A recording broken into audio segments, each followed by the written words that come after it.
എല്ലാ തരത്തിലും ആരെയും അതിശയിപ്പിക്കുന്നതും അത്ഭുതകരവുമായ നിരവധി പ്രണയകഥകൾ ലോകത്തുണ്ടായിട്ടുണ്ട്.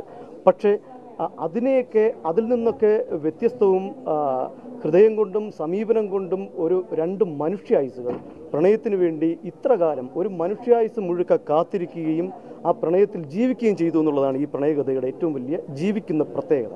അതാണ് ഈ സിനിമയുടെ ഏറ്റവും വലിയ പ്രത്യേകത എന്ന് പറയാവുന്നത്. അത് വളരെ ഉദാഹരണത്തിന് ഒരു കാമുകന് വേണ്ടി കാമുകി 25 വർഷം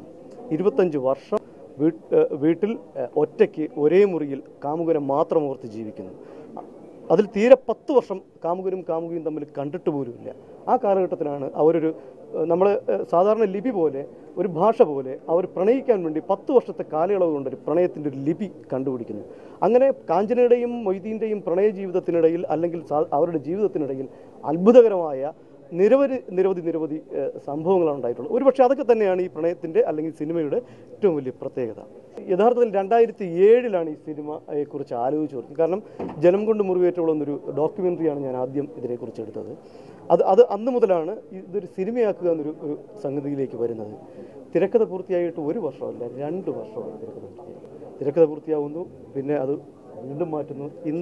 നാളെ 23-ാം തീയതി ഷൂട്ട് തുടങ്ങുന്നതിന് മുന്നേ വരെ, കാരണം ഇത് എനിക്ക് മാത്രം അറിയാവുന്ന അല്ലെങ്കിൽ ഞാൻ സമർപ്പിക്കപ്പെട്ട കാഞ്ചനയുടെയും മൊയ്തീൻ്റെയും യഥാർത്ഥ ജീവിതത്തിൽ ഞാൻ പകർത്തി വെച്ചൊരു സംഗതിയാണ്. സ്വാഭാവികമായിട്ടും നമ്മൾ ഓരോ സമയത്തും യഥാർത്ഥ ജീവിതത്തിൽ നിന്ന് വിട്ടുമാറിയിട്ടല്ല, സ്വാഭാവികമായിട്ടും അതിന് മാറ്റങ്ങൾ വന്നുകൊണ്ടിരിക്കും.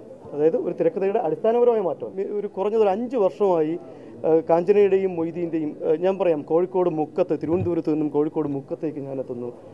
മൊയ്തീൻ നടന്ന വഴികൾ അരീക്കോടും മാമ്പറ്റയും മണാശ്ശേരിയും വലിയമ്പ്ര പൊറ്റാട്ടും തുടങ്ങി മൊയ്തീൻ്റെ സർവത്ര ഏരിയകളിലൂടെ ഞാൻ സഞ്ചരിക്കുകയാണ്.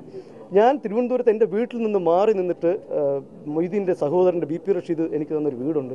അവിടെ ഇരുന്നാണ് എൻ്റെ ഈ പ്രവർത്തനങ്ങൾ മുഴുക്ക നടക്കുന്നത്. അതിൽ കഴിഞ്ഞ 5 വർഷത്തിനുള്ളിൽ വല്ലപ്പോഴും മാത്രമാണ് ഞാൻ തിരുവനന്തപുരത്ത് വന്നിട്ട് പോലുള്ളത്.